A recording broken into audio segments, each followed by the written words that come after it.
All right, we're live. What's going on? What's up? I know you can be anywhere else right now, so thank you for joining me. 110th installment of the Unplugged Alpha podcast series. We're talking about paths to wealth. Those that are, those that aren't.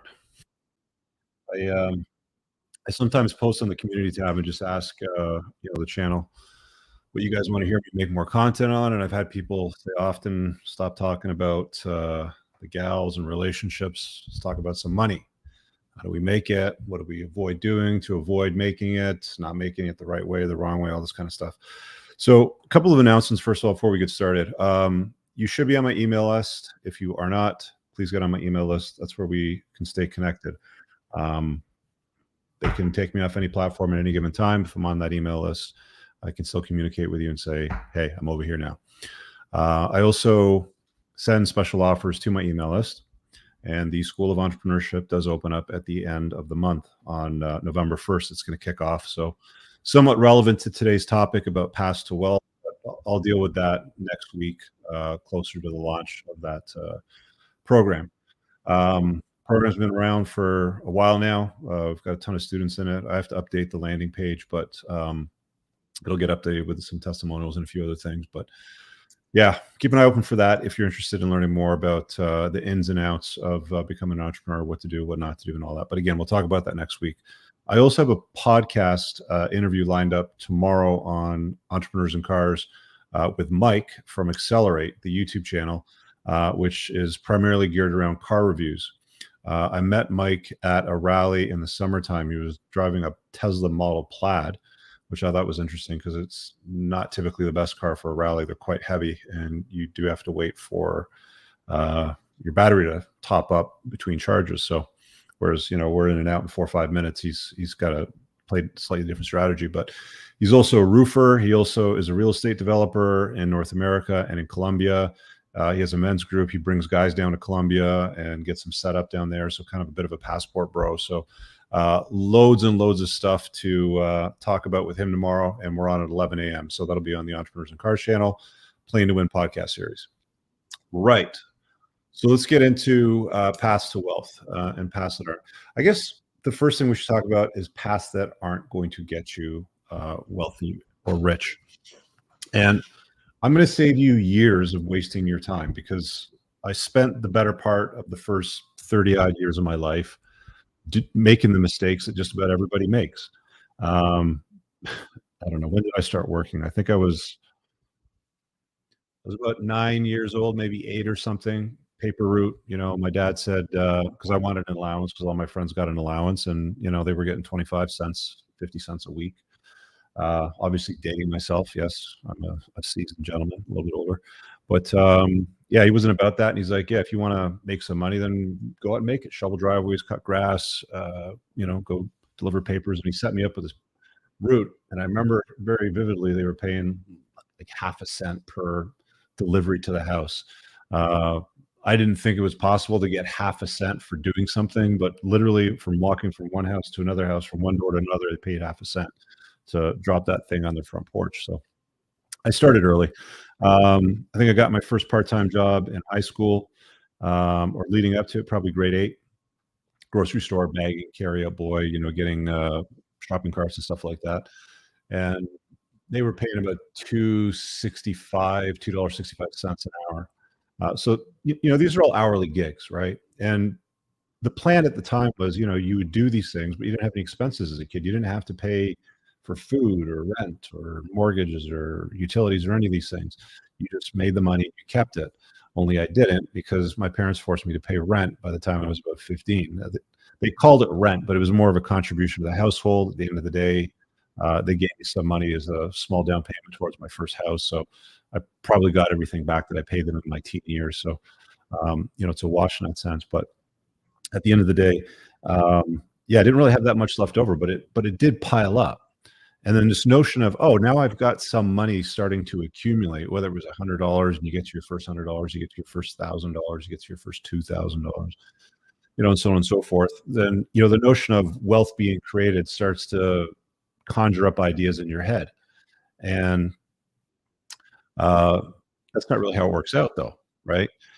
Because even as I progressed through making more and more hourly, and as you make more and more here in Canada, they tax you on a sliding scale. So the lowest tax rate, I think it's under 35,000 right now, maybe 40,000 or something like that. It was probably closer to 26 or 28,000 when I was a young man. The lowest tax rate, they barely tax you. You know, you pay almost nothing in taxes, and they start to stack the tax rate higher and higher the more you make more money. So, that was like one of the first red pilling moments for me. Unplugging from those lies was, yeah, chase excellence and make more money, and you'll always have more money. Only you didn't, because the more money you made, the more they would tax you, which is funny as hell because I'm the guy that says chase excellence, not women. But the government itself, the way that they've structured the taxation system is they've structured it in such a way that they discourage you from chasing excellence, because the more money you make, the more money you pay in taxes. So you arguably have to work harder. And I mean, there's ways to work smarter, obviously, but you have to work harder to earn more of that money and keep it and deal with it in a more intelligent way as you start to accumulate it. So I guess by my 20s, I started to realize, I had more than one car at that time. I'd gone through a couple of cars. I was probably on my second or third motorcycle by then. I was riding sport bikes. So summertime was sport bikes. Wintertime, I had a car. Car was usually a piece of shit. The sport bikes was, where all the fun was had. And I think I was in England for 4 or 5 months because my parents went back. I was about 21, 22 or something like that. Didn't like it there, and I came back to Canada, got another job. Job, by the way, is an acronym. J.O.B stands for just over broke. Never forget that. Whenever you go out there and you get a job anywhere, it's engineered, and I think more so today than any other time in history, because you can go back to my granddad's era and my great granddad's era, and for them, they had a very, very nice life, comparatively speaking to today's, inflation adjusted, with a nice house paid off for, a family, everything was taken care of. My Nana on my dad's side, so my grandmother in the UK would have stayed home. She didn't work. Great grandfather as well. So arguably back then, you could have a job. You'd stay with the same company. Like my granddad, for example, he worked with the Royal Air Force for pretty much forever. And then when he did his time and he was able to get out and retire and get his pension, he started doing random things. He opened up a pub and a few other things like that. But they lived quite well back then, comparatively speaking to today. So having a job, again, just over broke, is really just over broke today. There are certain jobs that do pay well. I'll be completely honest with you, and I'll get into paths that create wealth in a moment. But for example, I do a lot of private consults.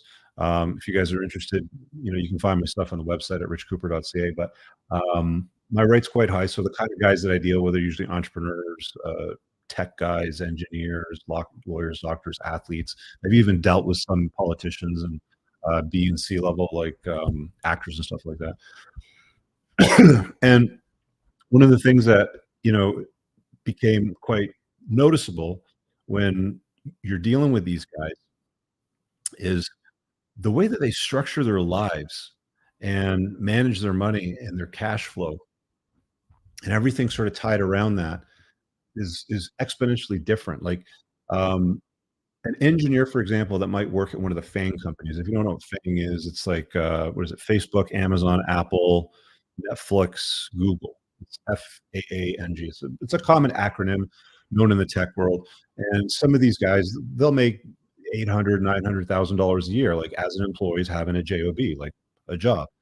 So there's some exceptions to the rule, right? So I'll get into the paths that do create wealth in a moment, but the vast majority of the ones that you're going to find, like 95, 90% of the stuff out there where you see these reports in the news and the media or on social media, and they're all, oh, the job numbers are up, there's more jobs than ever before, there's more people employed than ever before, blah blah blah. Yeah, but they're still broke as shit, right? The Even with the minimum wage going up, I don't even know what it is today right now here. It's probably about 15 bucks an hour or something like that. It depends on the province. But, again, when I was a kid, it was like 275. So in and around 15 bucks, we'll call it. These kids, they don't have, I'm calling them kids, but these young men and women, they don't have enough money to really live in the kind of way that they want. That's why you see, young girls today turning to things like OnlyFans to sell pictures of themselves to creeps online, or simps, we'll just call them simps, to simps online, to try to, pay bills and make ends meet, or they'll get sugar daddies and they'll go and get involved with older guys, whatever. And a lot of these guys, they're struggling, and the hustle with a job, J.O.B, just over broke, generally doesn't cut it for most people. I had a conversation briefly with a guy in one of my junior communities, and there's a challenge that came up, and some of you guys watching right now might be in that group. And it's a fitness challenge, and Moff is organizing, and he's like, we need everybody to buy in, and then the pot gets paid out, sort of thing. And there's always like a more unseasoned guy, a junior guy. He's in his early 20s, and he's like, well, it's $100 to buy. Well, let me do it next week when I got my paycheck. And it's like, for fuck's sakes, trying to organize these things and put it together and not being able to scrape together like $100 to me is a huge red flag. Right? There's something wrong in your life if you have to wait till the next paycheck. Um, if somebody says to me that's in one of my more senior tiers where guys are seasoned, or should at least be seasoned and have their life sorted out, they're into their 30s and 40s, and they say something like, yeah, I want to come to your conference, Rich, but I gotta wait till like November 10th or something like that. I'll grab a ticket then. It's like, wrong room.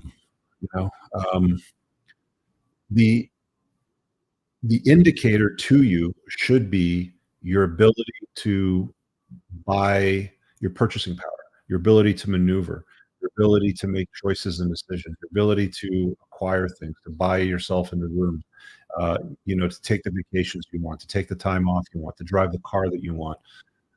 There's so many guys out there right now that are living paycheck to paycheck. They're just over broke job. And, they're thinking that if I just work a little bit more, if I have a little extra income somewhere, a side hustle, if I go drive Uber or Lyft or something like that. I looked at the economics of Uber and Lyft. When that came out, I was genuinely interested, right? Like, I'm like, that's interesting. We have this decentralized economy now where the gatekeepers to certain industries have all been removed. If you want to publish a book, you can do it on Amazon. I did, right? I didn't need the help of any publisher to put this out there. And I sold, I don't know, 150,000, like lots and lots of copies of this shit. Like, there's loads of these copies out there, and I didn't need anybody's permission. I just did it. I put it on there. I mean, you have a guy on Fiverr, do the design. If you want to start up a podcast, you can upload it to Spotify. You want to start up a taxi company, you can get a car and drive for Uber, sort of thing. You want to become a hotelier, you acquire some property and put it on Airbnb and rent it out, right? There's gatekeepers in the past that have been dismissed. They've been removed. You want to start up a TV show, YouTube. You don't have to go to a cable station to do any of that stuff anymore. So again, the gatekeepers are gone. So I was looking at this, this notion of Lyft and Uber, and it's the weirdest thing ever, because they hold out to the public that, you work your own hours, you create your own freedom, blah, blah, blah.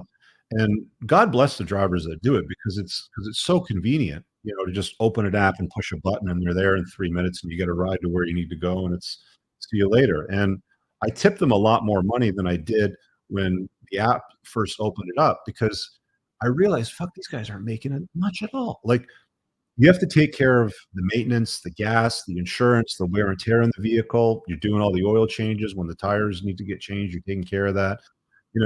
These are all things you have to manage. If there's shitty seasons in the wintertime, then you have to swap out summer tires or all seasons for winter tires, like here in Canada. So the model to make money off something like that, it just doesn't add up. You've only got 24 hours in a day. You're going to be sleeping somewhere between 6 to 9 of them, depending on how old you are and how much sleep you need. So a good chunk of your day is spent in a bed. And then you've got to spend, the other parts of your day, obviously working, commuting to work if you have to go to and from work. Then you got to eat, you got to, have some social time and some fun time and some entertainment. It's like you literally run out of hours in the day if there's only 24 of them trying to chase money here and there with JOBs. oh, I've got my daytime thing, and then I'm going to do Uber in the morning before work, and then Lyft after work, whatever. I'll log into both the apps. I'll pick the best rides during the busiest times. Da da da. That is not the path to wealth. That is a path to mid. That is a path to complying with their agenda and keeping you in a place where they want you. See, the thing that people don't understand is, and I don't know if they engineer this on purpose or not. To say that they engineer this on purpose is almost giving the state, the government, too much credit for creating this environment today. Because I genuinely think most of the stuff that happens in government is pretty fucked up and stupid. So, to say that they've engineered it might be giving them too much credit. But again, it is in fact engineered in such a way, like debt, for example. For those of you for a while, you already know this. I got my start in credit and collections world. Started up one of Canada's most successful debt settlement companies. Ran that for 20 years. Did an earn out buyout. My brother takes care of it now. Company still runs. In fact, I have it in the ad reel. I mentioned it, towards the end of the video, right? If you have debt, check this out. So it's been around, for ages. And I'm very, very familiar with financial instruments like debt and credit and how they get people in a position where they locked in. You see, creditors and financial institutions generally don't target older people for new credit. They target younger people. Why? Because you're in your 20s, you're maybe 19 or something like that, and they hit on you early, so they get these credit facilities in your pocket. So you have these cards, and you're like, oh shit! I remember the first card that I got was 19 or 20 or something like that, and it was a GM Visa, right? And my thinking at the time was, oh, if I just use a credit card for everything, my coffees, like anytime I got to buy anything, put gas in my Chevette or anything like that, then the points will add up to be enough where I can knock off 20 or $30,000 off the purchase of before that, right? That was my end. I'm that card guy. I think I must have used that card for 8 or 9 years, and I never carry a balance on my credit cards because I know how to use them, but they added maybe $2,100 worth of points, to the card. Corvette at the time was probably 80 or $85,000 when I was looking at it, in my 20s. ZR was probably what I was looking at, but it never made any sense, right? So they encourage you to use these things, collect your points, get a couple things like that. You don't get enough points to fly you for free unless you're spending a lot of money on the card, right? Like at this stage in my life, I get enough points to fly around the world for free and shit. In my 20s, I didn't, but they sell you the notion of you have more money than you're wealthier than you appear to be. You card, da da da. And people get lazy when they make mistakes, or they haven't been educated by their parents. Like my parents are European, and they hammered it into me at a young age. Be responsible, pay your bills on time. Like even when I got the credit card, my dad like sat me down. He's like, "Yeah, carrying a parent balance, you can't be paying this 19% interest. It's dumb. Make sure you pay it off." Like full on education, right? Most people don't get that, right? They're just handed a card. It's like, just make the minimum monthly payment, everything will be fine. All of a sudden, you get yourself in a situation where you have a J.O.B, you're just over broke, you're working somewhere. It doesn't matter where it is. I don't care if it's the front desk of an insurance company, you work at a call center, whatever it happens to be, the vast majority of jobs out there are going to get you just over broke. We'll talk about the ones that don't in a minute. That's the reality of the world that we live in. It's been engineered by employers, by creditors, by the government to keep you in a position where you're spinning on this treadmill of life. My dad called it the rat race, right? It's funny because my dad's a genuinely good man, and in many regards, he's good at being a man. He's not the most alpha dude. Like I didn't learn any of the schedule traits that I talk about. Any of the unplugged. This is all shit that I had to figure out for myself. He was a yes man, still is a yes man, for the most part, in marriage, with the exception of the conversations that I've had with him to sort of straighten it out. But he always said, like the North American job market, J.O.B, is essentially a rat race, and you're on this treadmill, and you're always running, and you can't really ever get off. one of the reasons why he wanted to go back to England. Personally, I don't think England is much better, but, he's English, so he happens to like it from that, sound or regard. How's my audio? The audio is cutting out. Let me give it a little more. It could be my voice. I've got a little bit of a cold, and it's cracking on me, so I'll try to get closer to the mic. Is it better now? Excuse me. So there's that. Um, Again, like, you aren't ever gonna get rich working for somebody else. Another very important lesson that I learned young as well too was there's 2 ways to create wealth in the world. I learned this from my mom. She's Greek. She spent most of her youth growing up throughout the Mediterranean. She's very well traveled. Egypt, Lebanon, Cyprus, Greece. My grandfather had a shoe factory in Egypt. She speaks like 5 languages. So, um, a woman of that part of the world, one of the things that she recognized and instilled in me when I was a young man was there's 2 ways to get rich. There's 2 ways to create wealth. She said, either money makes you money, and think of somebody with an accent saying this. She said, money either makes you money or people will make you money. Meaning, if you accumulate a vast amount of money and you invest it correctly, you will make like that money will have sex with the other money that's there and multiply and make you more money. That's what interest is, basically, right? Or create some sort of a business and have people make you money. Now, I think the notion of hiring people to make you money is, for the most part, a long gone thing. And I'll talk more about that when I get into the School of Entrepreneurship next week when we talk about that, because I'm not the biggest fan of employing people anymore. In fact, anything that I've done going forward since 2014 has not involved any payrolled employees, and I'll explain why when I get into that show. So these things are all moving targets. So pay very close attention and take your notes on this. Again, JOBs, just over broke, will not get you rich. Do it for a short period of time.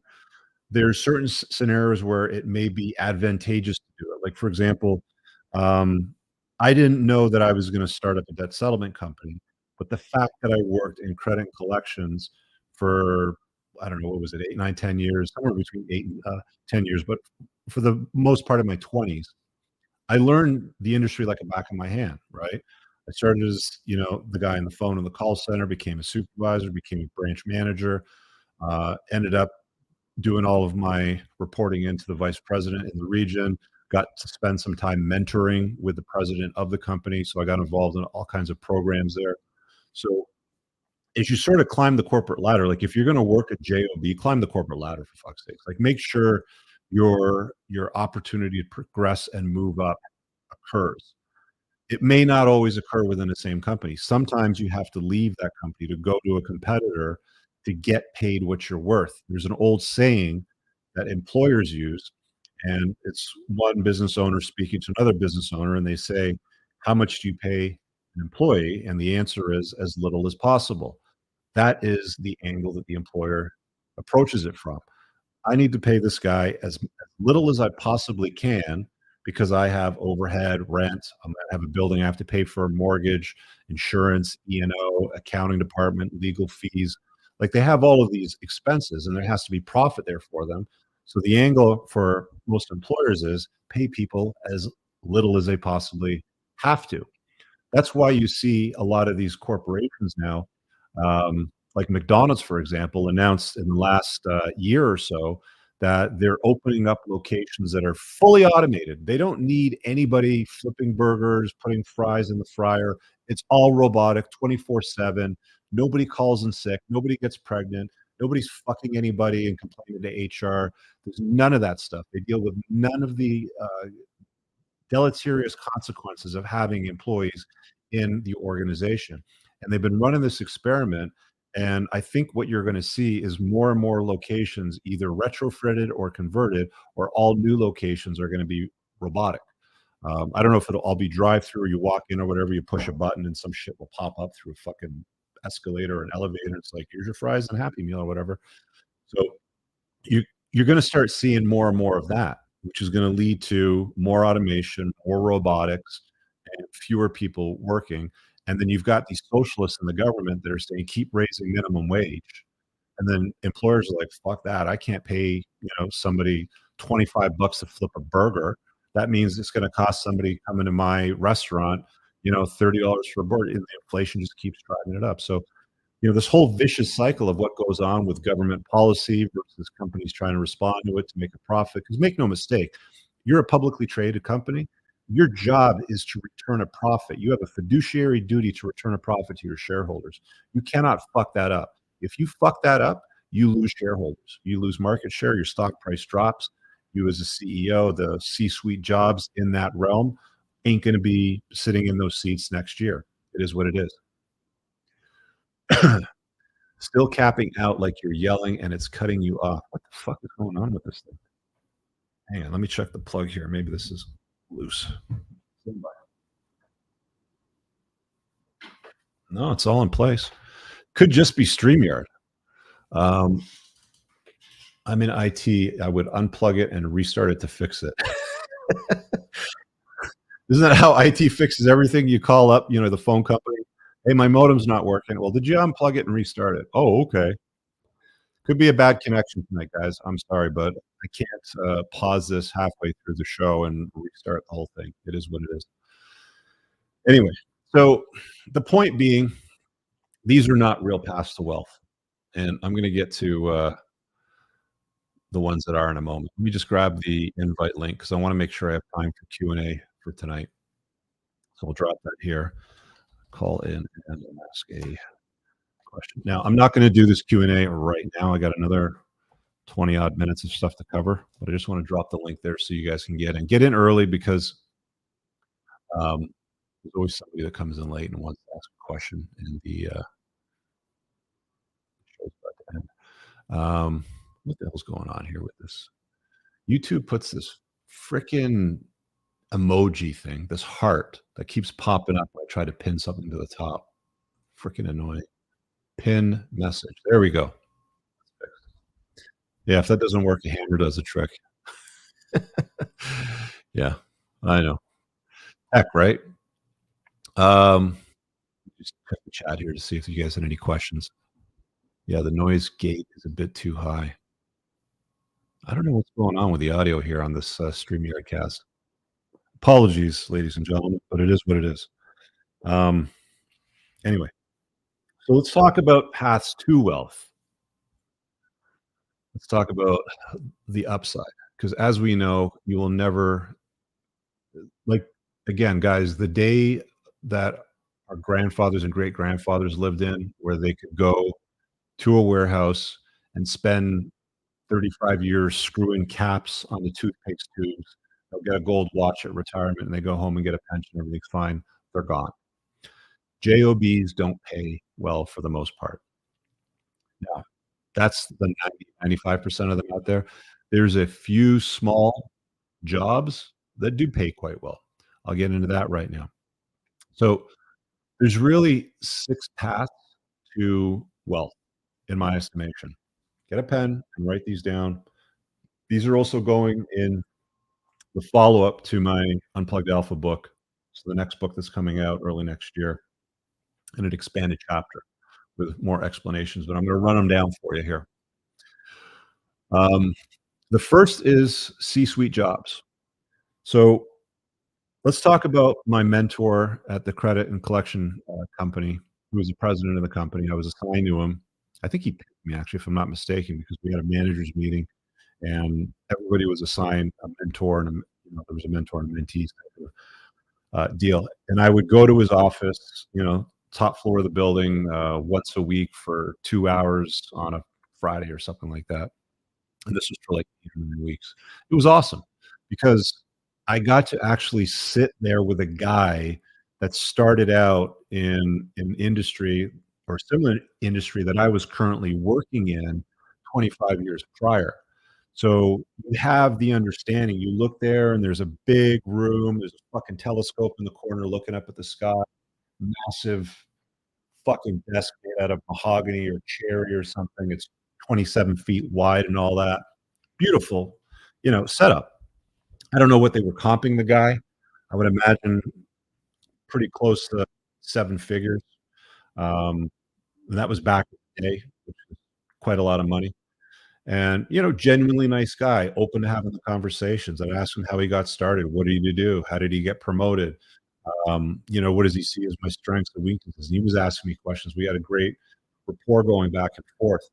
Uh, Enjoyed it. So this is one of the benefits that you can get if you're working at J.O.B. Look for opportunities within the organization to be useful. The big problem that I see most people do when it comes to corporations and trying to climb the corporate ladder and advancements and all this sort of thing. Even in my world, like, as an entrepreneur, I get a lot of, hey, can I pick your brain? Can I buy you a coffee and pick your brain? No, motherfucker. I can buy my own coffee and I'm going to sit there for 30 minutes while you ask me questions that I've already answered, probably in my book or videos or something like that, when I could be billing, 5 grand an hour for my time privately. When guys at this level hear, "Can I pick your brain?" What they basically hear is, "Can I steal your time and pick your pocket?" Right? Um, Time is money. Time is valuable. So you want to look for opportunities within an organization if you're in it with opportunity with scale, hundreds of employees, for example. Hey, is there a mentorship program? Can I get time with the vice president, with the president, with the regional whoever, with the whatever, so I can advance my career, right? Uh, you express interest in these things to the appropriate people, and they want to hear that from you, believe it or not. Like, I think when I was running my debt business, I think I had one guy, and I must have hired, I don't know, 60 or 70 people during that period of time. I had one guy out of the bunch that said to me, "Hey, Rich, can I work after hours? Can I come in the weekend? Is there something, that I can be doing that would be useful so, I can get some mentorship from you," sort of thing. Not a lot of people think about this. And it's an exceptional way to get into the first role, which is a true path to wealth, which is a C-suite job. CEO, CFO, CTO, doesn't matter what it is, COO, anything chief something officer, right? Whether you're in finance, technology, whatever it happens to be, executive, C-suite jobs pay a lot of money. The larger the organization, with the greater the revenue, the more money you'll get paid. Now, it's a pyramid. There's one guy at the top, or if you take, like, the top triangle of the pyramid, there's CEO, CFO, COO, CTO. There's like 4 or 5, let's say, main C-suite jobs. So there's 5 out of an organization that might have, 400 people that work for it, right? So it's very, very small. But those jobs are only available to the ones that put in the time and they do the work and they put in the extra hours and they ask the questions. How can I be useful? They over deliver.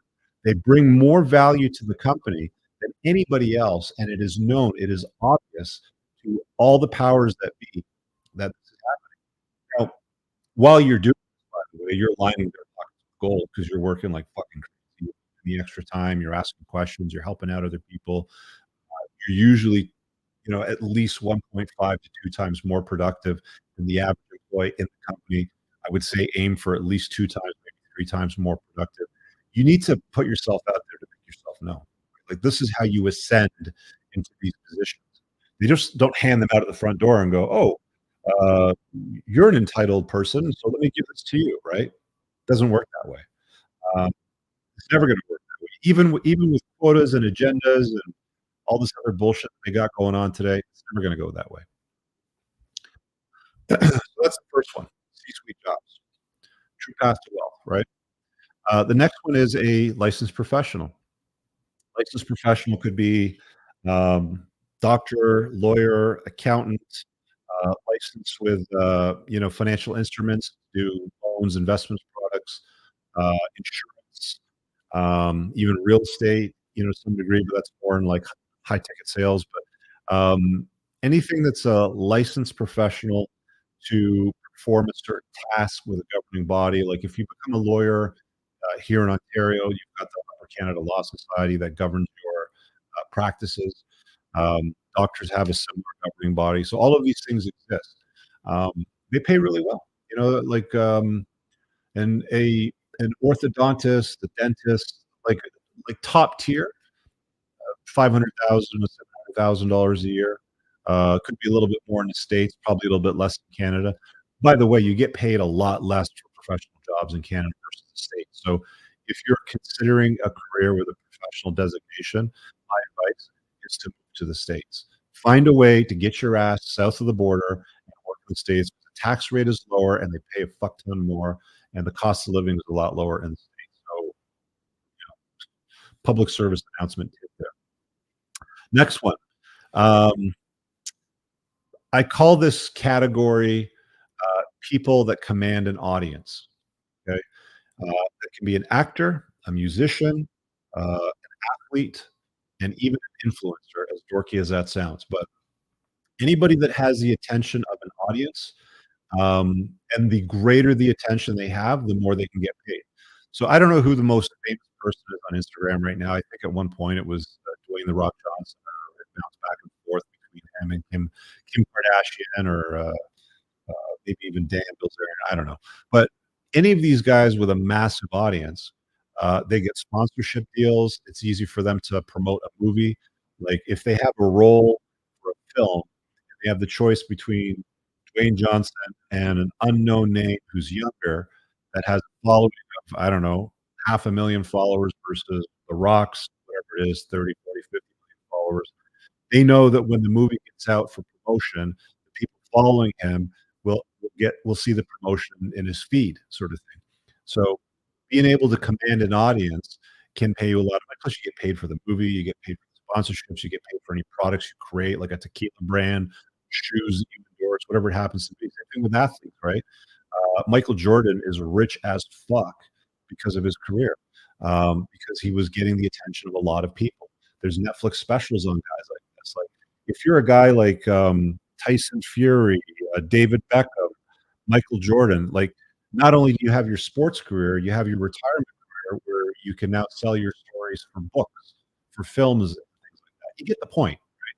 If you have the attention of people, I mean, you lose privacy as one of the consequences of that. But if you have the attention of people, then you will get paid well, very, very well, in fact. There's some disadvantages to all of these, by the way, which I'll explain in a minute.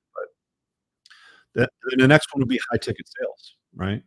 When I was a teenager, I used to work at a stereo store, and for every TV, DVD player system, surround sound setup, that would get set up or sold or whatever, I get paid a commission.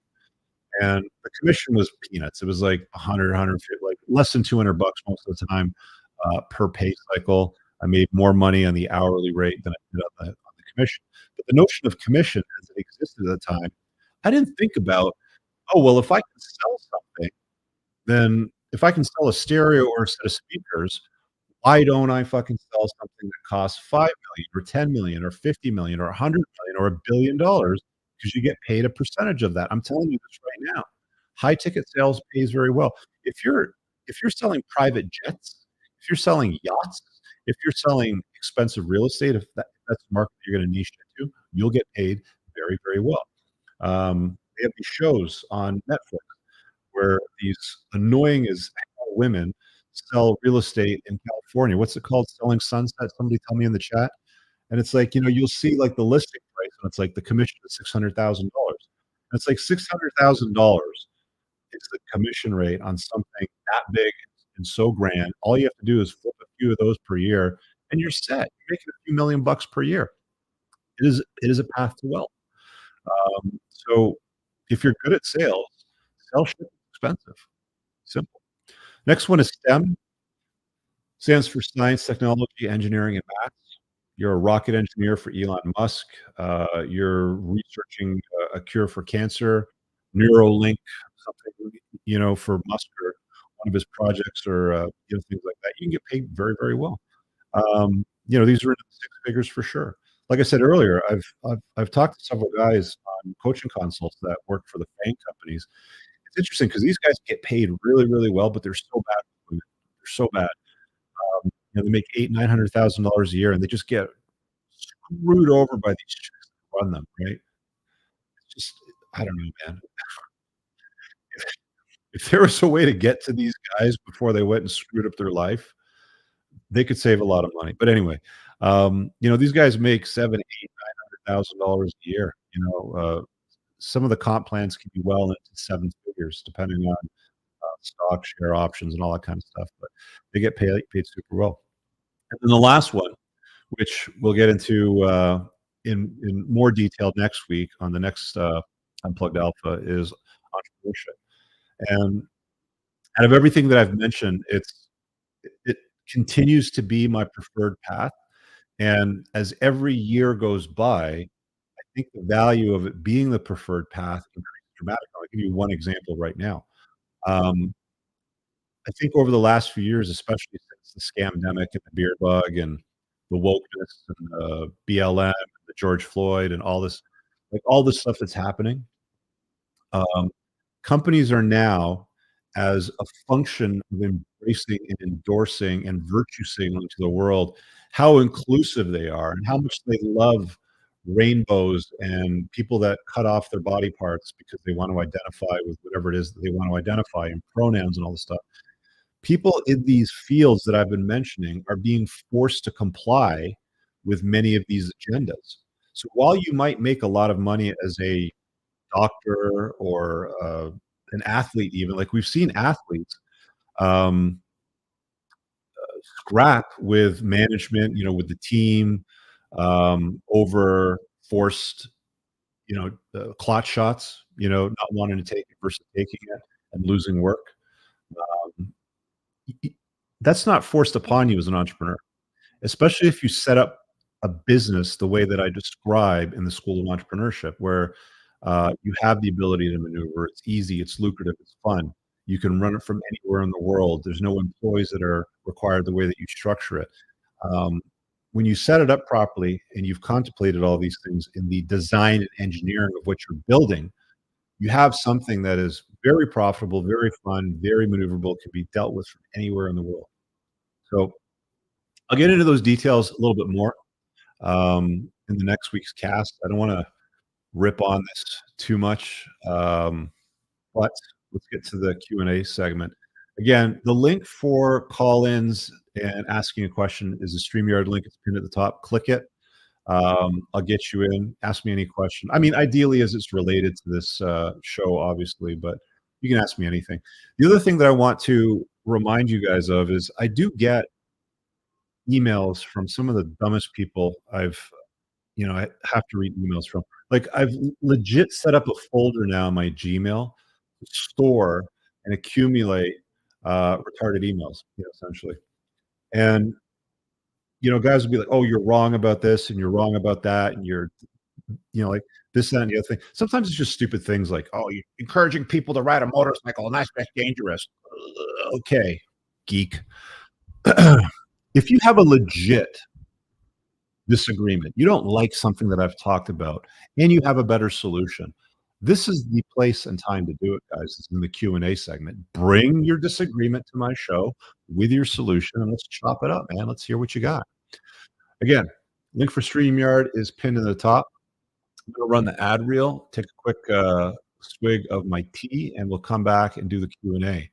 I'll be back in like a minute and a half. This episode is brought to you by the Unplugged Alpha Supplements and Grondike Soap Company. Brothers, if you're like me and you take what you put in your body seriously, you'll want to use the Unplugged Alpha Supplements. An obsession with absorption is what sets this line apart from the others. You want to make sure that you absorb as much of the supplements as possible so you don't end up peeing out expensive urine. My supplement line is made in the United States from the highest quality domestic ingredients. And unlike cheaper supplements from China in plastic bottles, mine ship in dark glass bottles to keep your supplements fresher, longer, and won't seep endocrine disrupting plastics into your supplements. Nothing is a hard tablet. Everything is in an easily digestible, bioavailable capsule. You can filter all products by various categories, including testosterone support, estrogen metabolism, fat burning, immune health, sleep support, and performance. Visit theunpluggedalpha.com/shop and use the subscribe and save option to get 10% off your supplement orders, or use coupon code ALPHA10 for 10% off a one-time order to try it out. Then, I use Tactical Soap and God of War beard oil every day. Tactical Soap is a handmade product made in the United States from ingredients you can actually pronounce, not conventional endocrine lowering toiletry chemicals. Both the soap and the beard oils are infused with bioidentical pheromones that are designed by a clinical psychologist and pheromone expert to maximize attractiveness to the opposite sex. Go visit coopersoap.com and get 10% off your order today. Guys, check out my website at richcooper.ca for more information on booking me for coaching, my community, my courses, and a whole bunch more. You can also find all the useful links pinned below in the top YouTube comment of all my videos. Now let's get on with the show. All right, guys, that link to call in and ask questions is live. You can click it and join in. I'm going to go to the live chat and see what we got over here while I'm waiting for you guys to hop in. Yeah, Chris, entrepreneurship is where it is at. It is the best and most rewarding path, in my opinion. It just is. It just can't. It just can't, compete with. Yeah, you can make a lot of money. The stuff that I talked about there, but when's the next lockdown going to come where they force you to take some concocted experimental jab that they mixed up in 2 months? We saw how that worked out, right?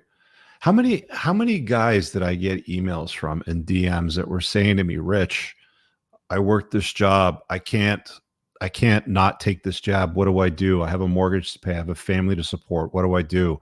This is not me. And they were forced to do it. Doctors, lawyers, like accountants, like guys. I know that it seems like water under the bridge and it's gone, but that was a test. They said jump. About 80% of the population said how high. If there's one thing that you can learn about human behavior by watching over the last several decades and throughout the entirety of history, if we're being honest, is that human beings as a species love to be ruled. We love a ruler. If it wasn't kings, it was some kind of emperor, it was somebody, some kind of whatever of a higher power that ruled us. And then beyond that, they've also got religions that rule, right? So there's all these rulers that human beings love in their lives. They love to be servants. So again, it's not for everybody, but the pathway with the J.O.B. ain't going to cut it. The pathway with the jobs that I mentioned there earlier, they do work. They are very well paid. Robert, some solid information. Absolutely.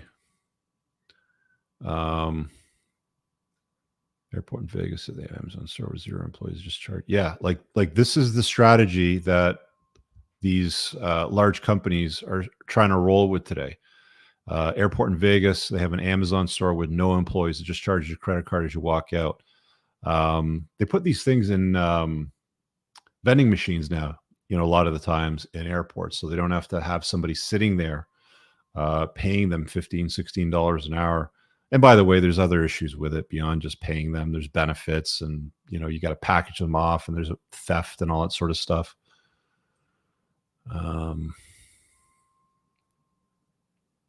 That hammer. Yeah, that's right. I started with $238 to my name 11 years ago. Today, I walked in and signed a deal on $160K for 2 new vehicles. Entrepreneurship is a path. Yeah. And Chris is a welder, by the way. So setting up your own business in the trades and running it yourself can be very profitable. What's Matt got here? So with what you just said, you don't wish to share your info unless you can build 5K an hour. Sad face. See, that's just dumb shit, Matt. This is the call-in segment on my show. If you have a question, you can call in on my show and ask me for free. If you want my private time, then you have to book me for it. I always give away my time for free on every one of these shows. You have to be clicking the link over on YouTube. You're watching on Facebook. Head over to YouTube and click the link there. Don't complain. Don't be like that, man. Moff's not here. Moff's doing his show on Thursday night, and I am doing the ladies' night show with him on Wednesday night at 8 p.m. The back-to-back shows on Monday night were killing me. I was podcasting from 7 sometimes to 10:30, 11 o'clock, and it was just too much, way too much. So we moved ladies' night to a different night of the week. I'd call in, but I've been drinking. All right, let's see what we got here. Wahlberger, Justin, Mark. Okay, guys, the StreamYard link is there. Click it. Make sure you've got a good connection, ideally headphones on, and we'll get you guys in here. All right. Justin, how you doing, buddy? Hey, I'm doing pretty good. Give me 1 sec. What do you got for me tonight? Hold up. Yeah, I got your actual pretty good. I got your actual video playing in the background. I could hear you twice like a mimic. Yeah, minimize that. Yeah, I did. I got rid of it. So I called in for 2 things. So Right. first off, testament to your book. And I you. apologize for like the light in the video right now. I got 6 monitors in front of me, so I can't really fix that issue.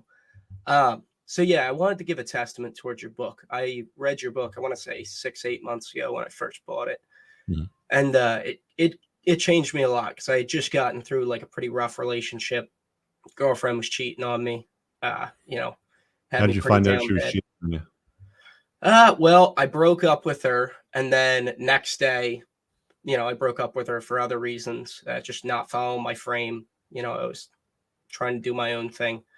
And then I found out she was going on dates and, hanging out with one of my best friend's friends. So, spinning plates. Hmm. But yeah, and so that wasn't even that bad. I don't have any confirmation or anything that, she was fucking him or anything. Ooh, that she was, banging him or anything like that. But, I got into your content. I started taking my work a little bit more seriously. I run a couple side businesses. I trade full time. I manage a small ATM business. Mhm. And so, I got into another relationship with this other girl, 8, pretty bad girl. And I started off real fine, had good frame, made her fit into my frame, made her get rid of sorts of piercings and stuff like that, fit to my schedule. Lost frame like 4 months into the relationship, and then she actually went and cheated on me with somebody else. So I'm back on the grind now. Realize I need to get my stuff done. So right now, what I do, I So mentioned the last already. 2 girls you've been dealing with cheated on you? Yep. Yeah. Pretty Why do you think big that is? disaster. I think I lost frame. I think it's that simple. I think when I got into the relationship, my brother, my entire friends group, they all have long-term girlfriends. They've been dating for, Yeah. 4 or 5 years. And so I thought, you'll Were find the these one. were these women a little bit older? Okay, so the first one was Like, what was much the age younger. range? Yeah, so I'm 24 now. Mhm. First one was 20. Okay. Mhm. Second one was 26. So I went from dating somebody younger to me to dating somebody older than me. Mhm. Yeah, and so I think just what happened is, I get into the relationship, and then I think, she's the one, and I start to, I don't want to say, I definitely don't lose confidence. I get more confident, when I'm in a relationship, but I just think I allowed my happiness to rely on whether or not she was happy, and that's something I'll never do again. I have to be happy myself. I didn't even really call in for relationship advice. I know that's what this No, that's fine, this but I wanted to podcast talk isn't about something necessarily about. since you brought it up because I added another red flag to the red flag chapter. There's 21, and by the way, you can the email list has it updated. So if you guys are on the email list, you can download the newest version of it with the extra red flag. But one of them is women that won't follow your lead and enter your frame. And I think that you can test for that really early on. You don't have to wait 6 months to find out that she's not going to follow your lead. You don't have to wait 8 months to find out that she's not going to enter your frame and be a complement to your life and try to be the focus of it. You can find out pretty early on. Like a simple test, like, hey, babe, before you come over tonight, do me a solid, grab that bottle red wine that I like.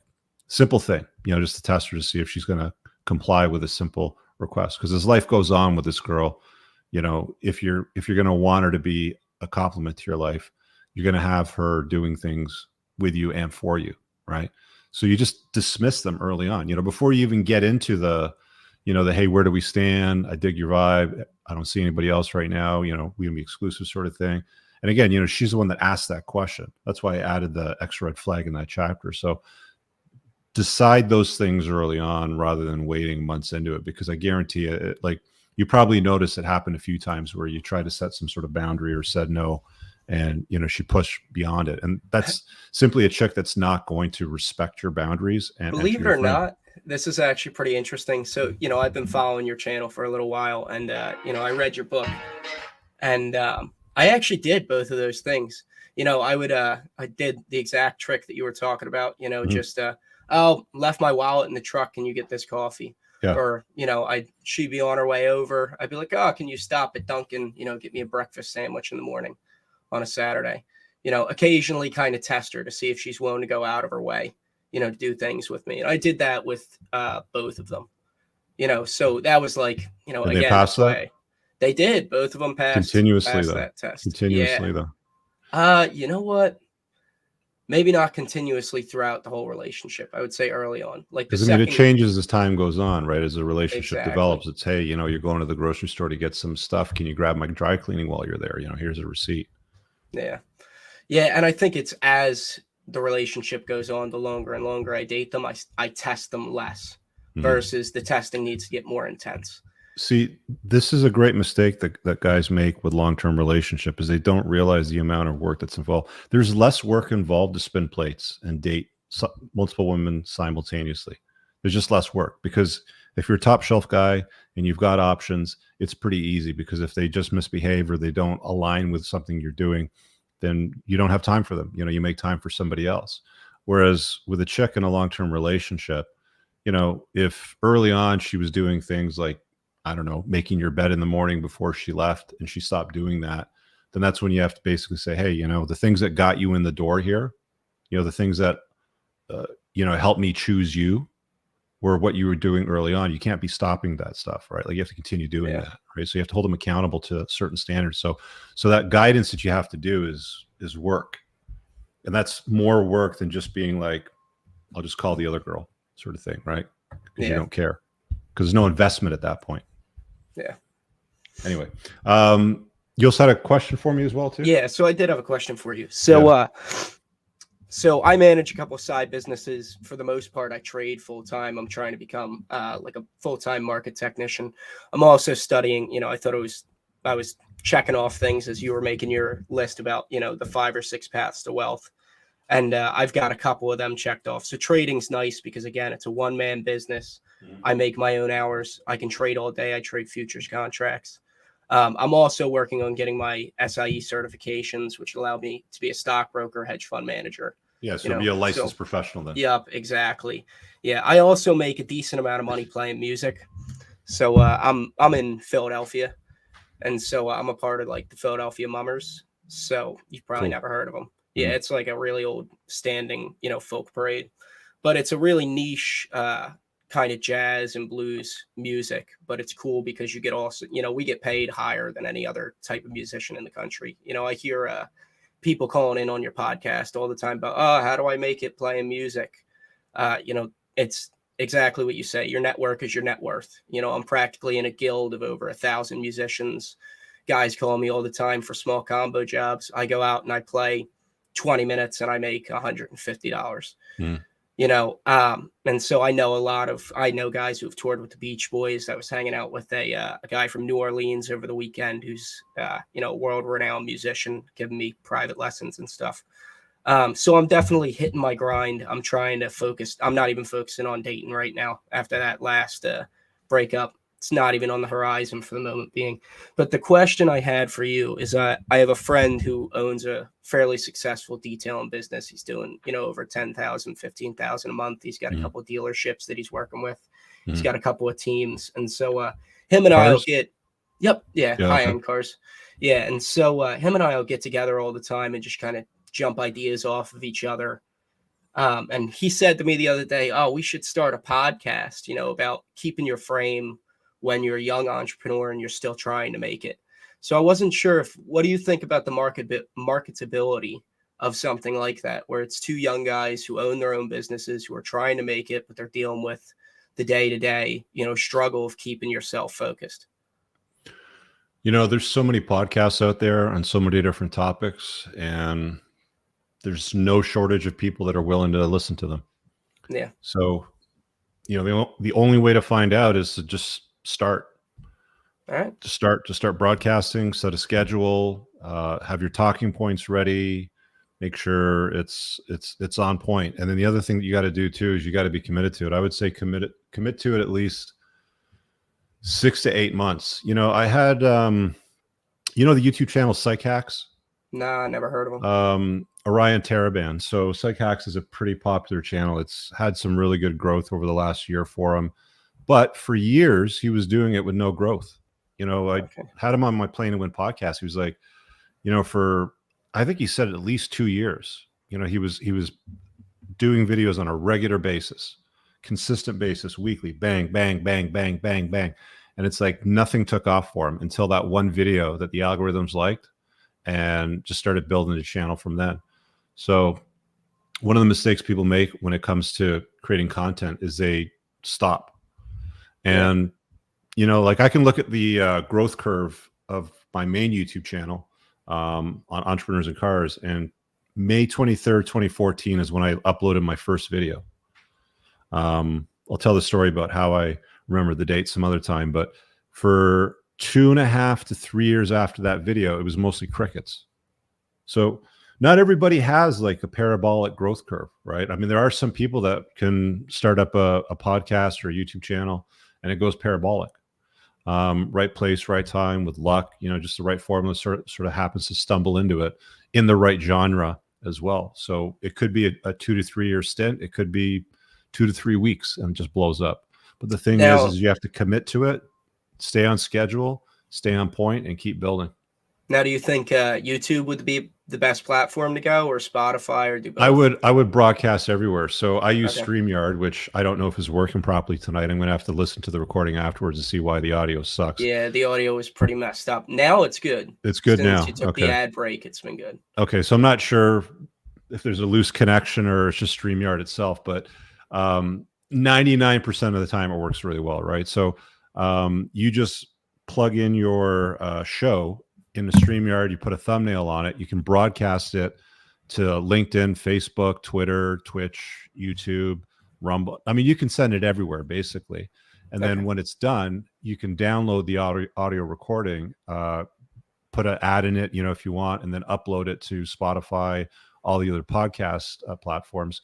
So you only work once, but it distributes it everywhere. That's the cool thing about a platform like StreamYard, if you're going to go and broadcast your ideas, right? So put it on video, put it on audio, and just slam it out there and see where people watch it the most, you know, wherever they're going to consume it the most, make sure that that gets the most attention.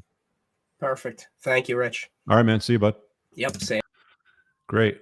Son of Krypton. I got to give Son of Krypton something here. I want to ask about the end game as men get older. Okay, cool. All right, man. Ask away. Hey, Rich, can you hear me? Yeah. So I wanted to ask you, like, everything that you talk about, I mean, I actually listened to it. I think I have a pretty good grasp about it. You know, me making money, having a good job and everything. Spinning plates in your 30s and 40s, that's fine. But then what is the end game for men when they go older, like 50 and 60? What do you think should be the end game? If you have money, if you have everything else. Define end game to me, so I understand what you mean. I mean, you know, even if you're in your 50s and 60s and you end up with women when they're like 25 and 30, and they still cheat on you and they still flake on you, you know, you got to be there for them for money. You got to be there for them for, you know, about wining them, dining them and everything. So, I mean, what is the man supposed to do in that age when he gets to that age, you know? Okay, so you're talking about the end game as it relates to women and relationships. I guess so, yeah. Yeah. Well, look, man, like here's the thing, like I'm a product of the 70s, right? You know, people ask me how old I am. I just say, you know, I was born in the 70s. So, you know, you can figure it out, but I'm getting close to that demographic. What's the end game? I don't know. What's the best way to answer that? I mean, to give you an example of somebody who's rich and famous. I mean, like DiCaprio, he's in his 40s. Yeah. And he's been dating women all through his 30s and everything. But then when he's going to go to the age of like 50 and 60, eventually he would probably need to settle down with a woman. He would probably need to simp for her and then have babies with her if he wants to do it. I don't know if he wants to do it. He's like the alpha male or something who probably doesn't have to do any of that shit.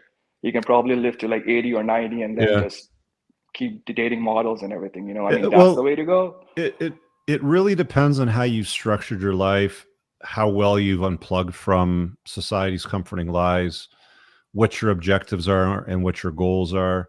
Because when you ask me the question, you know, I think about it and I'm like, who fucking cares? Right? Like, she's there, she's not there. I mean, do I want my girlfriend to be there in the future? Yeah.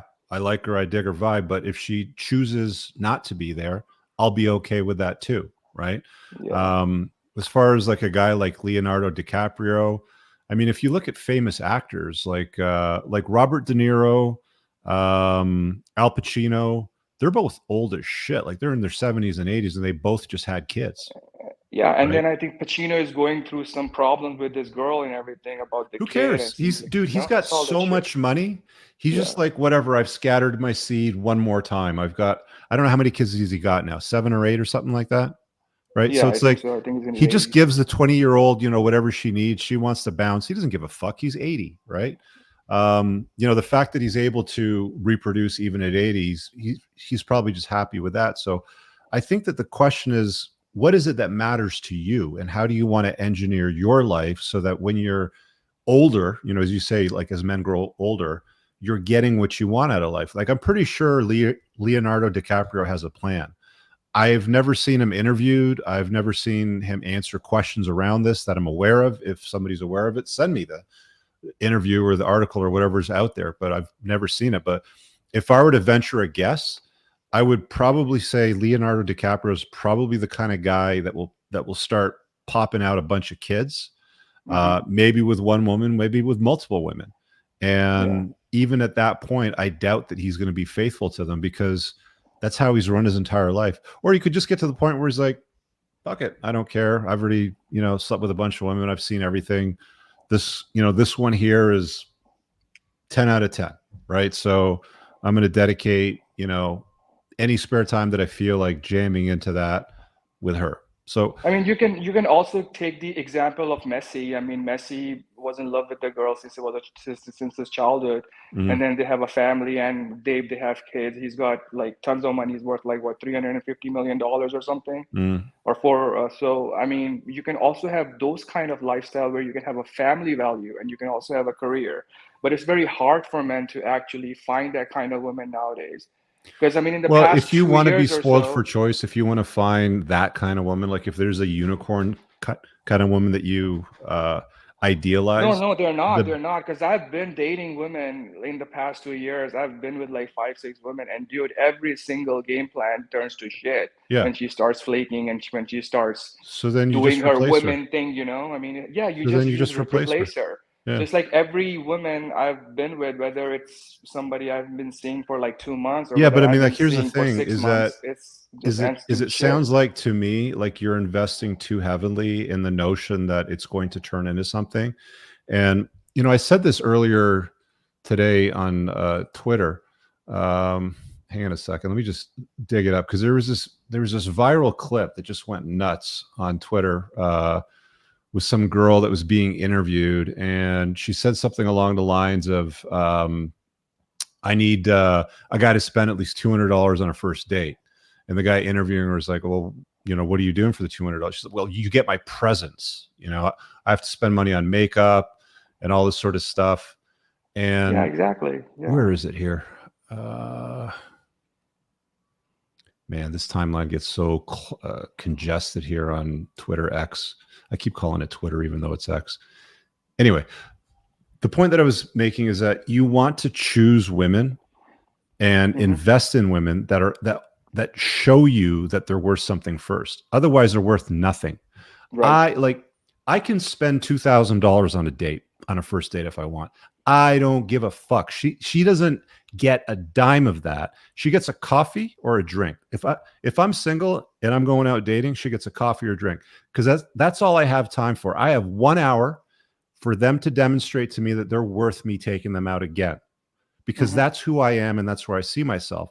And they're going to see that value because of how I hold myself out to the world. So if she's into that, if she's following that lead, if she's entering my frame, if she wants to spend more time with me, if she shows she has genuine burning desire, then I'll spend more time with her. But if she's flaky, if she's disinterested, if you have to spend $200 to take me on a date, get fucked. I have options, and I'm busy, and I have things to do, right? So the point that I'm making here, my friend, is focus on you, focus on yourself, build yourself up so that you're in a position so that things like this don't bother you. You don't contemplate what's the end game as I get older, right? You know that you have options because there's no end to life. Like, you know, for me as it stands right now, I don't see an end game to anything in my life. I don't see an end game to me not working, not traveling, like any of these things. Like I'll do it as long as I'm physically healthy enough to do it. And I'm in great shape and I take care of myself. So I see that as a very long runway, right? So I think this is more about turning around, you know, like 180 degrees and rethinking the way that you're approaching getting older and looking at women. Does that make sense? It does. I mean, I'm in my 40s. I'm like 42 right now. I have a 6-figure job. I'm closing in about $500,000 in investments and everything. So I have like a 10 to 15-year plan. What do I want to do? But I'm just thinking when I'm 60 and 65, I mean, am I still going to be spinning plates if I Well, what do you rich want as to do? fuck, Do you want to or- have kids? Do you want to spin plates? Do you want to rack up notches? Do you want Well, to I already have a son. When I was younger, I have a son, so I'm Yeah. probably working so bad when he grows up, and I tell him about the red pill stuff all the time. He's 12, and he knows so much shit about it that it just scares me that I didn't know about it when I was 25. That he knows at the age of 12. So so I want him to grow up as a man who's somebody who knows about the Okay, but do you want to have more about kids? the woman. No, fuck Okay. no. Okay, so that's fine. So So I just children want to focus aren't on my son, but then okay. I'm thinking about I want to make money for him. I want to be able to settle down for his No, life. don't ever make money for your children. Show them, like, you never give your kids fish. You show them how to fish. Yeah, of course. Yes. Yeah. Spend the money I on just wanted to. yourself. Spend the money on your Oh, life. Enjoy it, I am but spending show them how money, to and fish. I was just thinking about like when you're 60 and 65, and if you're still are not able to find the right woman, do you have to keep spinning plates until you drop dead, or like what the plan is? I don't know. I think it still sounds to me like you're too invested in women and making them a part of you feeling some level of accomplishment as you get older, like the end game. Like, to me, the notion of end game is like I guess, the Rich, the thing finish is line. that, you know, when it comes to women now, I don't know what they bring to the table besides sex. They Right. don't really bring anything. They don't fucking bring anything So besides why do you drama care and about them so chaos. much? So why do you care about them so much if Because I guess that's all you're seeing? it's just the way that my parents were or my grandparents were, the Yeah. family values and stuff, and Yeah, but in the that's cultural though, household. right? I thought it was everywhere, whether in the US or in the Mid East or something. I think Mm-hmm. families were there and they were together for the sake of their kids. Mm-hmm. But now women have their own agenda about, oh, if everything has to be about me, and the Yeah, I men know, can man, go because women have suck. changed. Like, it's funny that because there's a chapter in my next book where I describe this avatar of Becky, right? And it's like Yeah, this, you know, this younger Karen. avatar is like the modern woman. And she has her own job. She doesn't need no man. She's got her own apartment. It's furnished the way that she likes it. She has her friends. She has her, you know, her sisters and her little network, and they do their stuff together. And it's like they keep hearing from all these different angles. Woman needs a man like a fish needs a bicycle. And it's like, look, if that's the vast majority of the women out there and they're not suitable for long-term relationships, then just accept it. You know, surrendering to the reality of the world is a skill that you have to learn as an unplugged man. The sun is hot. Water is wet. I cannot breathe if I tried to walk into the ocean underwater. If I stay out in the sun, I will get a sunburn and I will pay the price for that. So you have to surrender to certain realities of the world. And one of the realities of the world that we live in today is women are really not the greatest anymore. They're not generally marriage type of material. Fewer and fewer of them are worthy of a long-term relationship or inviting into your life in a long-term basis. So just accept that for what it is. Do your thing, chase excellence, spend time with your kid, hang out with a network of top shelf men, do cool shit with them, right? That's part of the reason why I created my community. This guys wanted to do cool shit and hang out with top shelf men. So if a girl comes along that fits your frame and is a complement to it, not the focus of your life, and she comes to you and says, hey, son of Krypton, you know, we've been seeing each other for a while. I'm not seeing anybody else. Where do we stand? You know, where's this going? I really dig your vibe. And you look at her and she's like, okay, she's got none of the red flags, or she's got one and she's really working on it, right? Like she's serious about, you know, being a good compliment to your life. That's when you sit back and go, okay, Yeah. maybe I'll contemplate it. See, the funny thing is there was this one girl that was really nice and everything, but the physical connection and everything, the sex, it wasn't there. It's just weird. Like some of the women you have the best sex with, they're crazy as shit. I don't know how else to put it. It's just the way things are. And then some of the women who are nicest, so supportive, and you don't feel shit with them in bed. It's like, what the hell is going on, man? Why can't I find that one woman where you feel everything with her? Yeah, it's very difficult to find that all in one chick. So I'll wrap it up on this note because I've got a few other people that I got to take into. Yes, sir. Absolutely. As women get older, because you're 42, so what age range do you normally date in? The youngest I was with was like 22, yeah. Not over 30 for sure. So everyone was like between 22 and 30. 20 to, okay, 30. So like as women get older, and you're dating relatively young, which is good for you, but as they tend to get older, they tend to accumulate more and more baggage. Yes. Right. He hurt me. He cheated on me. He pushed me down the stairs. He was a drug addict. He was an alcoholic.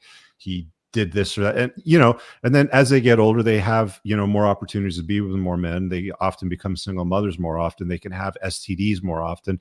They have more abortions more often. It's like all of this shit that they carry around is just baggage. And too much baggage. Yes. They bring it into your life. And it's like, you don't need any of that. Right? Like if you're a man on a grind, you're putting a dent in the universe, you're successful, you don't need that weighing you down. You just don't. So again, you just look at it for what it is. Water is wet. The sun is hot. Treat things as they are. Don't expect them to be something that they're not, because they never will be, right? Like you can't have the expectation of a chick that's shared her body with 20 guys, had 2 abortions, got beat up by one boyfriend, had a DV, false DV, like all these things that pile up in their life in their head to be good long-term relationship material, right? Like you need women that hold themselves to standards and are accountable. And very few women can do that today because they're told not to. Yep, absolutely, sir. Thank you so much, Riz. Appreciate it, sir. Anyway, man, thanks for popping in. Appreciate it. Thank you. Yeah, it's it's a conversation that guys often have where it's just like, what's the end game? It's difficult for me. How do I find this girl? And it's like, I don't have an answer for it other than spin plates, date non-monogamously, let the cream rise to the top, choose women that choose you. She comes to you and says, all those things that I talk about. Hey, I dig your vibe. I'm not seeing anybody else. Other guys are invisible. Where do we stand? Where's this going? And then you evaluate her at that time. And if she's good for long-term type of relationship, do what you want. Commit to her. Don't commit to her. Keep it open on your end, close on her end. I don't care. The thing about being a man and being alive is we don't have a lot of autonomy in our lives, but what you do in your own life, the only part of the universe that you can control is yourself. So decide how you want to structure your life and a woman or women, if you want to invite them into it. It's entirely up to you. You set the fucking ground rules. I mean, a lot of people do it, and you're in a better position to do all of these things, by the way, if you're a high value man. You can't be making you can't be acting like Leonardo DiCaprio if you're not Leonardo DiCaprio, right? He's in his 40s, close to 50 now. You can't be dumping girls when they hit 25 or 26, whatever the line in the sand is that he, dumps them, generally speaking. You can't be doing that and then replacing them like that, or having a queue of them lined up, or dating a bunch of them simultaneously if you're not Leonardo DiCaprio, right? So again, you're going to have more options in your life to make more and better choices if you're squared away as a guy. Chase excellence. Put your dent in the universe. Do the damn work. Losing my voice again. Let me give it to Andreas here. Are you my friend from Chile? Chile. Welcome. Exactly. You're the doctor. Hi. Exactly. I'm a physician here. Still unspecialized, so I'm just a general physician working in an emergency room here in Chile, in the capital. All right. What do you got for me tonight? Okay, so I have this crazy story that I divorced a narcissist wife who I gave too much to her, and recently I just ended a relationship with a girlfriend that ended up cheating on me. Okay.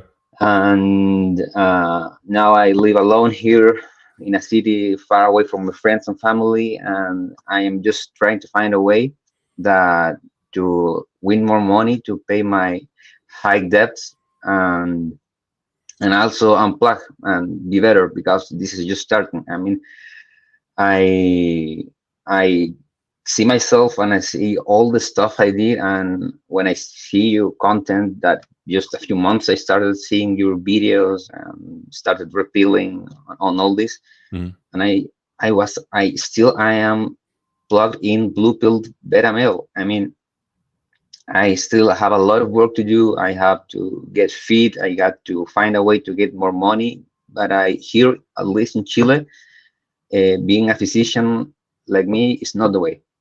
How much does it pay in Chile? I mean, right now in a good month, I like 400K. I mean, here the minimum wage is. What does that convert 500. into USD?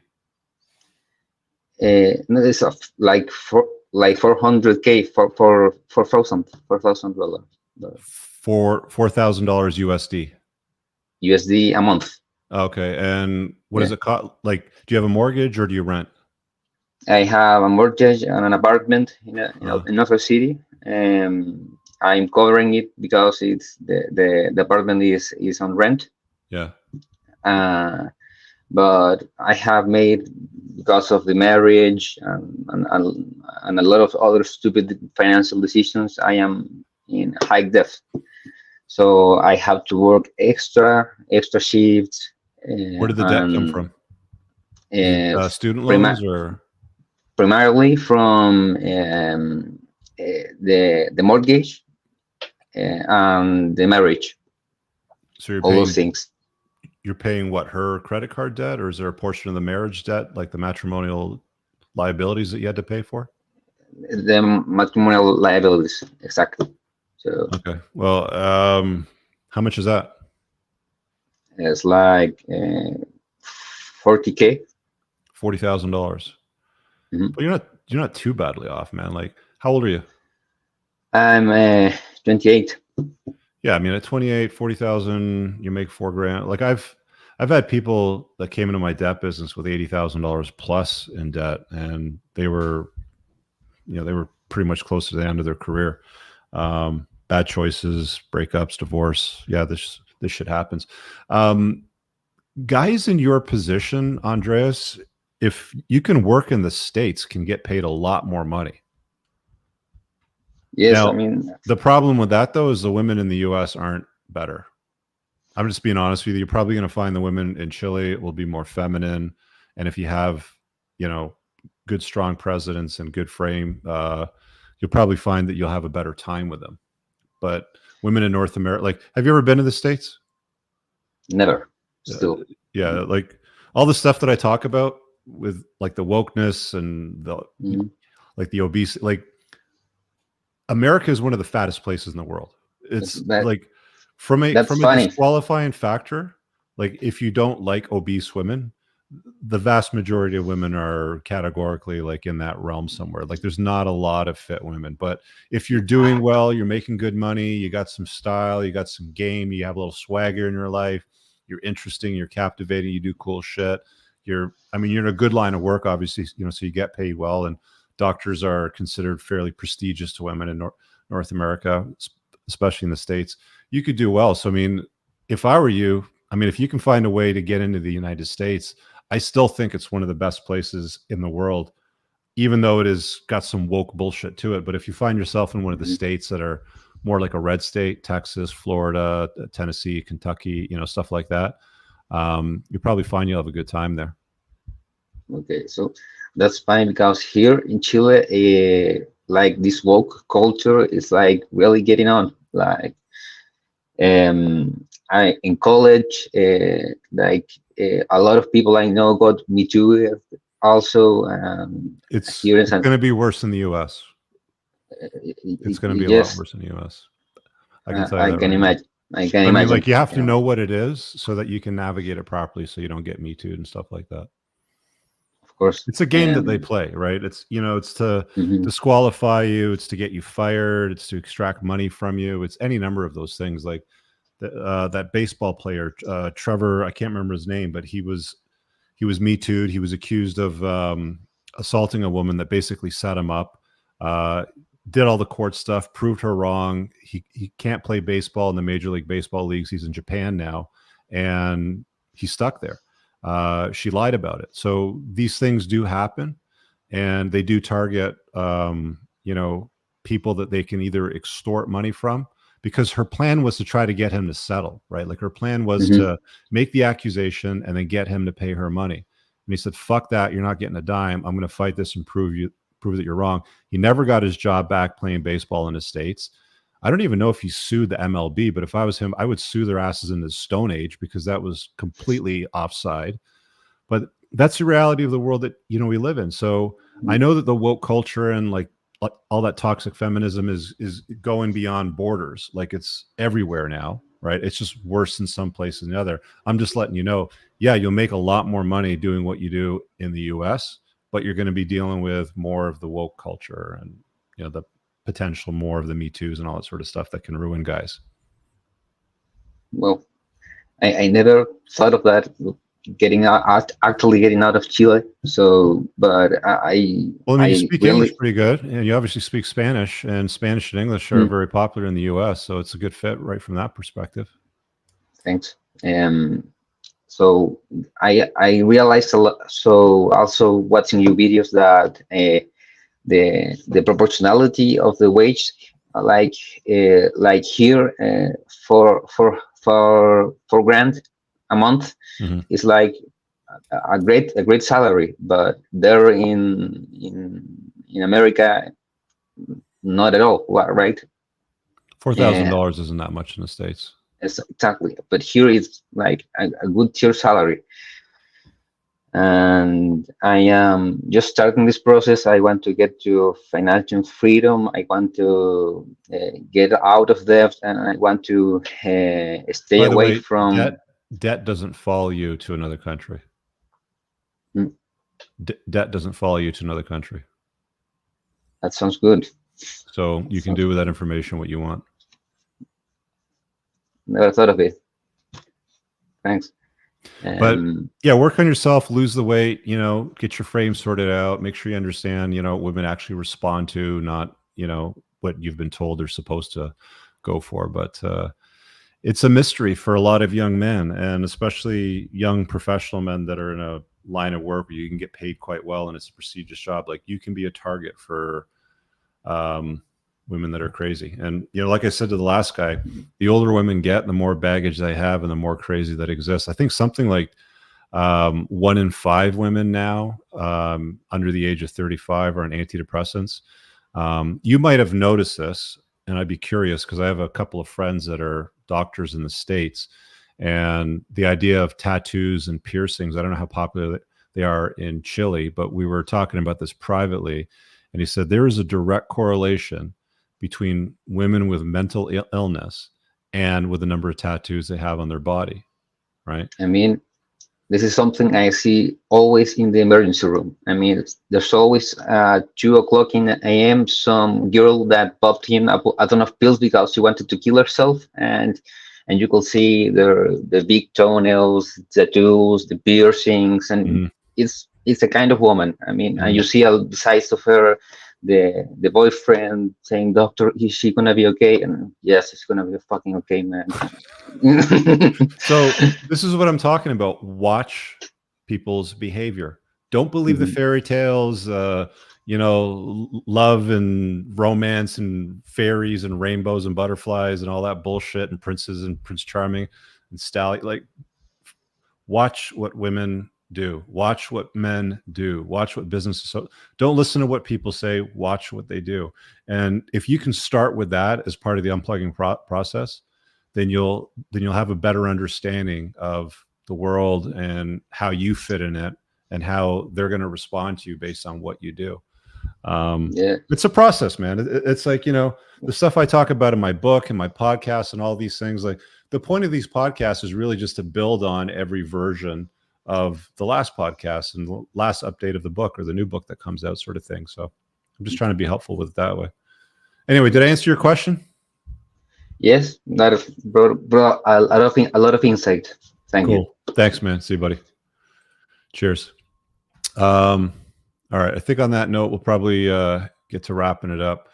Sam says, "Hey, Rich, my coworker found a shoe print in the headliner of his wife's luxury car. She knew nothing. How does that happen?" Well, I would take a look at the shoe print and see if it's about the size of an adult male shoe print. Then I think you know what happened. Let's not pretend like it didn't happen, right? Yeah. Like, one of the things I learned from law and lawyers is that evidence, when shit is happening underneath your nose and you don't see it, evidence has a way of coming to you. And when it does, you do not ignore it. You just don't ignore it. It's a good life lesson there. Again, guys, so for these kinds of shows, to remind you, I post the join link on YouTube. If you're watching on Twitter, Twitch, Facebook, anywhere else, go over to YouTube, subscribe to the channel. That's where you get the link to call in and ask questions. I run a 90-minute show every Monday, 8 p.m. Eastern. Usually do a monologue for a good 30, 40 minutes, and then take call-in Q&A. You can bring questions to me on any topic you want, or if you've got a disagreement and you have a better solution, bring that to the show and let's talk about it. I'm open to all of those conversations. So thanks again for joining me tonight. It's been a blast chopping this up with you. Again, make sure you're on my email list here, guys. And the School of Entrepreneurship is going to open October 1st. If you're on the email list, you'll get the notification with the early bird special, because I do a crypto discount only to my email list. So if you're on that, you'll get the best price there. It knocks $500 off the enrollment rate. All right. I think we're going to peace out and see you guys soon. We'll be back on Wednesday at 8 p.m. Eastern for Ladies Night, brand new panel. We've got a lady named Martha who seems to think that beauty continues in perpetuity at any age, which should be an interesting conversation. And tomorrow at 11 a.m., I've got Mike from the YouTube channel Accelerate. We'll be talking about a lot of cool stuff. That's on a Plane to Win podcast. See you guys later. Peace out. All right, guys. If you enjoyed that podcast, make sure you visit my website at richcooper.ca to learn more about my courses, my book, The Unplugged Alpha, community, or booking me for private coaching. Also, if you are a Canadian with $15,000 or more of credit card debt and what you are doing right now isn't paying off the balances, then visit totaldebtfreedom.ca and hit get a free quote to see if you qualify to settle your credit card debt for less than you owe today over the next 48 months. Make sure you check out the top pinned comment on YouTube for